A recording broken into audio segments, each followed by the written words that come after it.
It's good to see you, Dr. Michael. You cannot now deny that you're a practicing politician. You have a brother who is an A-list politician. You're working for and with a governor who even you described as a political colossus.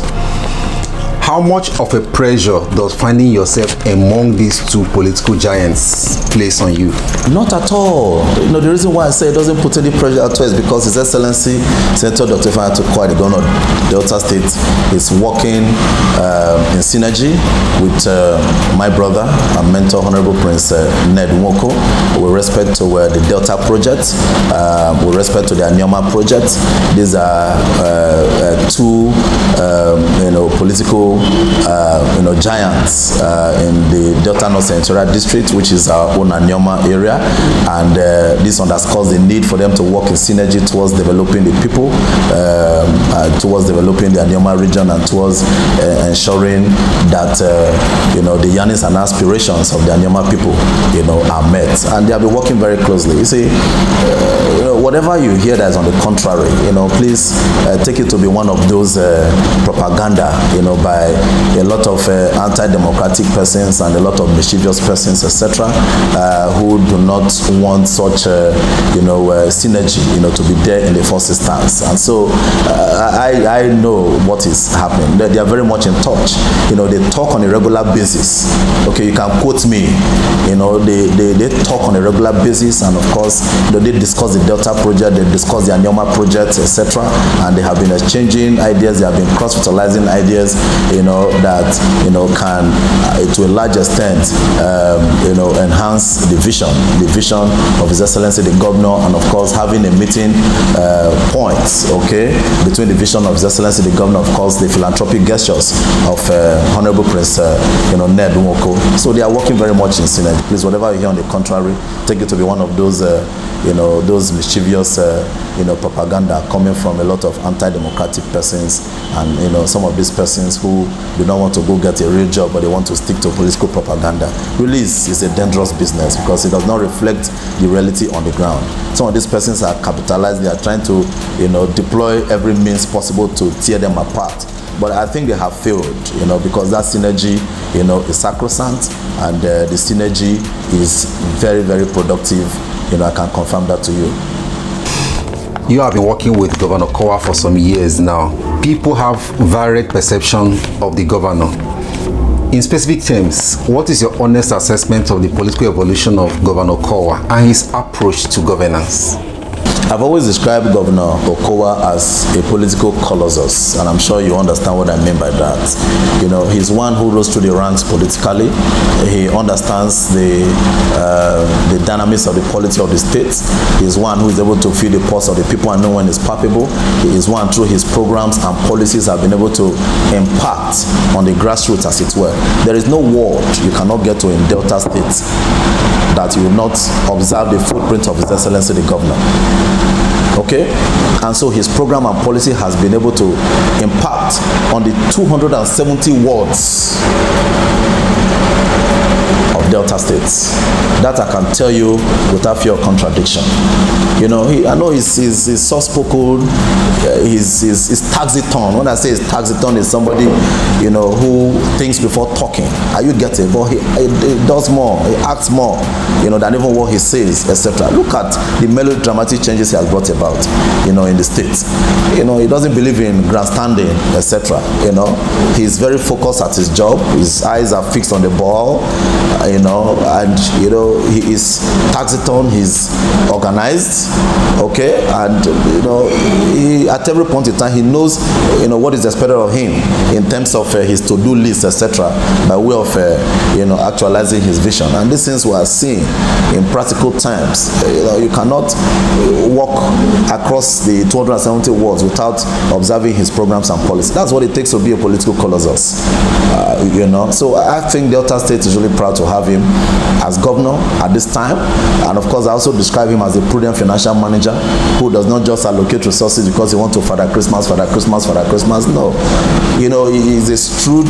He believes, you know, in in governance, and he is paying attention to, you know, the business of governance, and he believes in using the instrument of governance to better the loss of the people. That's the whole idea, you know, of entrusting power in the hands of political leaders, etc. So I believe that if other governors in other parts of the country, you know, takes a cue from His Excellency Senator Dr. Ifeanyi Tukwai, the governor of Delta State, Nigeria will become a better country. I've always said it, that if we're able to harmonize programs, if what is happening in Delta, for instance, is replicated in other states. I heard the vice president, you know, I listened to his speech yesterday during the course of the commissioning of the gigantic and multi-purpose, you know, secretariat in the state, first of its kind in Nigeria, and of course the IPP project that is helping to guarantee 24 hours power supply in the secretariat, you know, and other government offices, etc.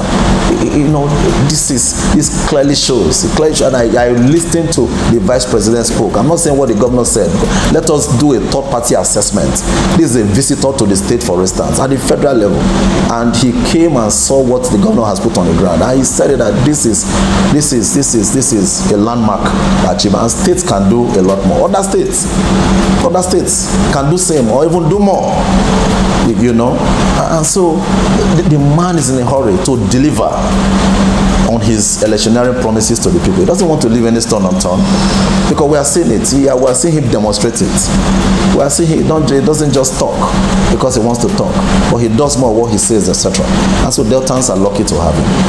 I want to tacitly state that with the melodramatic, you know, changes that His Excellency the Governor has brought about in Delta State, that even when the dusk of his century has blown through us, that he will be remembered for his invaluable contributions while he was Governor of Delta, because these are landmarks, indelible marks that people will never forget in a hurry. Onitsha North is described by many as a special political case, considering the cluster of frontline political heavyweights within the local government. 2023 is around the corner. What drama are we looking at ahead of 2023 in Onitsha North local government? Frankly speaking, the politics of Onitsha North local government area is an interesting one. You know, in the sense that you know, when you are from that local government area, you can understand, you know, what I mean. That you don't just get anything at the platter. You have to struggle, you have to wrestle, you have to fight, and that is what politics is all about. So that when you eventually get there, you'll appreciate it. Because when you get position, when you get power, you know, at the platter, for instance, when you get there, for instance, you don't appreciate it. You don't know what to do with it. But when you struggle, when you fight for it, and you earn it eventually, then you know what to do with it when you get there. So that is one dimension of Onitsha North politics that I can, elucidate on at this point in time. But in a way, let's not look at it, you know, it's not an entirely a bad situation. Let's not look at it from the negative side, but it has a lot of advantage in the sense that you have to be strong to be able to excel politically in the local government area, so that when you attain the position, then of course you should understand that you truly earned it. You earned it, and you earned the trust of the people, and so you will know what to do with it, etc. Yes, I know that it's pretty difficult for the leaders to agree. It's the number one local government area in Delta State by way of alphabetical, you know, arrangement, and is also number one when it comes to political controversy, if you like, per se. But such controversy, I think, is pretty okay, because it brings the leaders to, most times, to the table to debate, to argue, etc. And the politics will disagree to agree. You know, we have quite an array, you know, of leaders who have viable means of livelihood, who are, you know, highly educated, sound, you know, etc. And so I've had cause to really learn a lot from these leaders during the course of our meetings, you know, etc. So it's not an entirely bad situation. The local government area is blessed with this array of leaders. The local government area is equally blessed, you know, with its indigents, you know, who are passionate about the development of the local government area. And so at every point in time, they call the leaders, you know, accountable, you know, to to to the people, which is really very, very important. Leaders are meant to be accountable to the people. The people do not leave anything to chance. If there is any need for them to jotter their leaders, they do so, because for you to be able to have sound leadership, first you must have sound followership. So that is one thing I can tell you that is on ground in a nurture not local government area. So we pray that the local government will continue to be united. It's important for us to always present a common front. We shouldn't go into the battlefield at all times. Most times we need to come to the negotiating table and really discuss as to the way forward of the local government area. And I have a firm belief that if we continue in that spirit, that we're going to have not just a local government that is enlisted number one in the state by way of alphabetic arrangement, but a local government that would be number one when it comes to developmental programs, etc., by way of using the instruments of governance to better the loss of the people. And of course, when it comes to that, we'll have representatives, those who represent the local government area by different positions, right from the local government chairman to the house member representing the constituency at the House of Assembly, down to others who have been blessed, etc. Just like my brother who was in the House of Rep from 1999 to 2003, and of course has been carrying out a lot of philanthropic gestures, for which indigenous and local government area have benefited immensely, and of course what is doing outside the local government, and of course, outside the states, etc. We have a lot who are blessed. Those who have, apart from politics, we probably have a lot of indigenous and local government area who have excelled in their different areas of endeavor, and at one point in time they carry out philanthropic gestures. These things are really important to be able to really be impactful on the people. You see, when you are up there, when God has put you there, I think one thing you should think about is how to reach out to your people. Is important because we have a lot of people who are living in abject poverty in this country, and so whatever you can to do in order to be able to lift people out of poverty. If you single out one person in the family and leave that person out of poverty, that will trickle down to other members of the family. And so if we have more persons doing same, to a large extent we're able to put smile on the faces of the people of the local government area. So it behoves on the political leaders, it behoves on the captains of industry who are indigenous or local government area, and of course the followers as well, for us to be able to have a common ground in order to propel the local government to a state of Eldorado. Let's bring it home, Dr. Michael. Tracing your antecedents, many describe you as privileged. Others see you as one who is committed to assignments. I don't know which is most appropriate or which is more appropriate. What comes to your mind when you hear politics? When you think on the flip side, political impact or service? Yeah, what drives me is the passion, for my job. Let me begin by thanking His Excellency the Governor once again for bringing out the best in me. I remember when I was conferred as a fellow of the Royal Society for Public Health United Kingdom, I did state it, during the interview that I granted in London, that His Excellency the Governor has brought out the best in me, because if I'm given opportunity to render selfless service to the people, I do it with precision, because of the passion that I have for the job. What I do is that at every point in time, irrespective of my achievement, irrespective of my performance, I always see it as a challenge that I've not done enough. That is, pretty much what, drives me. No matter what I achieve, it's not enough.